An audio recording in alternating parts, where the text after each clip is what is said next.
KTM का तरह नहीं है। केटीएम में जैसे क्या होता है, पावर फील होता है, और स्कैमलर में सबसे ज़्यादा, मतलब ये तो रॉयल एनफील्ड हो ही नहीं सकता।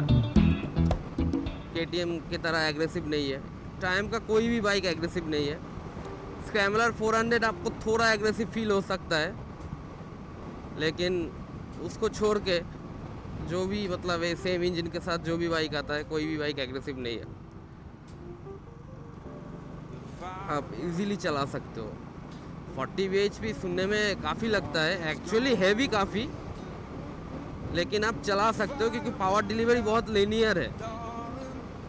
केटीएम का तरह नहीं है। केटीएम में जैसे क्या होता है ना, केटीएम में एक रश फील होता है। केटीएम थोड़ा जो यंग लोग हैं उनको क्यों पसंद आता है, क्योंकि उसमें ना एक रश आता है अचानक से। अब थ्रॉटल खोलोगे, एक फट करके एक रश आएगा, वो रश इधर नहीं मिलेगा आपको। इधर आपको एक लीनियर प्रोग्रेशन में स्पीड अप होगा। तो मुझे ऐसा कैरेक्टर ज़्यादा पसंद है, और ये रश आप और एक बाइक में फील कर पाओगे।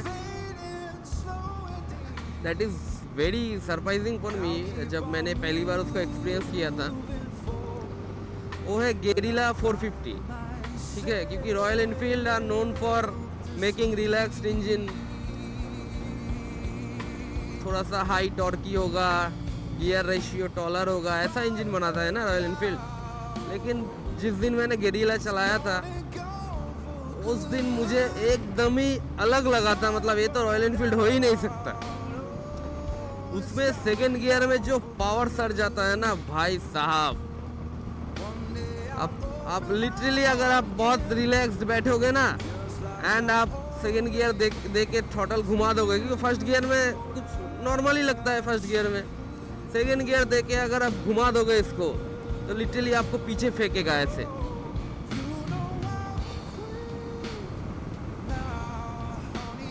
इवन अगर आप ना back to back T4 speed 400 Scrambler 400 चलाओगे ना, तो आप ऐसे कैरेक्टराइज करो कि वाइब्रेशन T4 में सबसे कम, उससे ज़्यादा स्पीड में, उससे ज़्यादा स्कैमलर में। जो रश, जो पावर फील होता है, वो स्कैमलर में सबसे ज़्यादा, उससे कम स्पीड में, उससे कम T4 में।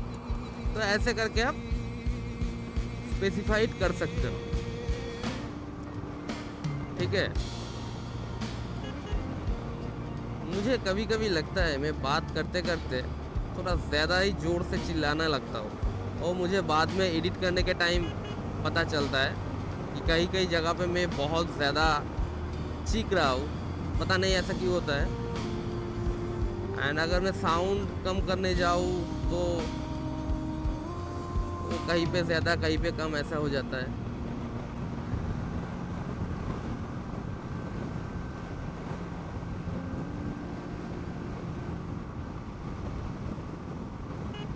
देखो देखो देखो देखो देखो, ए ए ए ए ए क्या कॉन्फिडेंट के साथ आंटी क्रॉस कर रही है।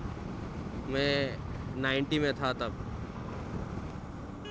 ऐसे जो टोटो वगैरह है ना, इसको स्ट्रिक्टली मतलब बैन करना चाहिए ऐसे नेशनल हाईवेज पे। अभी ना इसमें ना दो पर्सपेक्टिव आता है सामने। 90, ओके, इसमें दो पर्सपेक्टिव सामने आता है। एक तो दीज आर डेंजरस फॉर जो मतलब ऑनगोइंग ट्रैफिक है उसके लिए बहुत ही ज़्यादा डेंजरस है। एंड उसके साथ साथ अगर आप इनका पॉइंट ऑफ व्यू सुनोगे, दैट इज़ कि जब भी ऐसे कोई रोड बनता है उसके साथ सर्विस लेन बनना चाहिए, लेकिन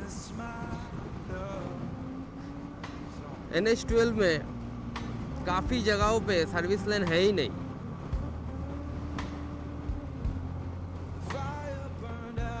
जो लोकेलिटी एरियाज है उधर ही आपको सर्विस लेन मिलेगा, एंड देन सर्विस लेन नहीं है।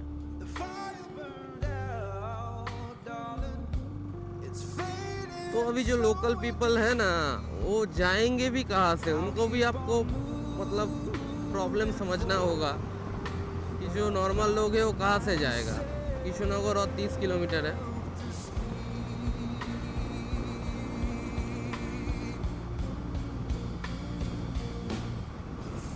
इस प्लेस का नाम है हबीबपुर।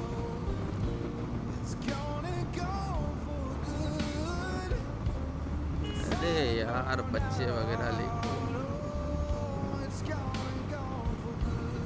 तो आप टेक्निकलिटी समझो। अगर कुछ किसी का घर इधर उधर हो, इस साइड या उस साइड,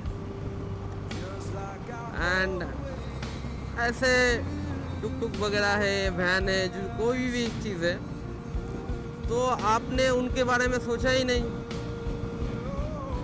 एक हो जाए आप ऐसे जगह से आपका हाईवे निकल रहा है जहाँ पर कुछ भी नहीं है, ओके, मतलब कोई लोकेलिटी नहीं है, कुछ नहीं है, उधर तो ठीक है। लेकिन जहाँ पर मतलब ज़्यादा से ज़्यादा प्लेसेस में लोकेलिटी है, तो उस जगह में तो आपको उसका ध्यान रखना चाहिए ना। देखो इधर सर्विस लेन है, सारे टोटो सर्विस लेन से जा रहा है, वो लोग नहीं आते हैं ऊपर। लेकिन जहाँ सर्विस लेन है ही नहीं, तो वो लोग भी क्या करेंगे ना। आप बात को समझो।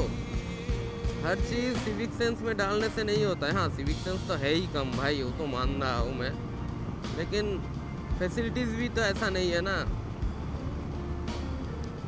प्रॉब्लम क्या होता है ना, एक होता है आपके पास पैसा ही नहीं है, बहुत गरीब देश है, पैसा नहीं है, that is a different thing. India में प्रॉब्लम क्या है, पैसा लगा देते हैं हर चीज़ में, लेकिन दिमाग लगाना भूल जाते हैं। किसी को ये नहीं सोचते ये लोग कि हम एक इसमें पैसा लगा रहा है तो हम इसको पूरे दिल से बनाएं। ऐसे नहीं बनाते, बस बनाना होगा तो बना देते हैं। मैं शायद फिर से चीख रहा हूँ क्योंकि मेरे ही कान पे आके लग रहा है।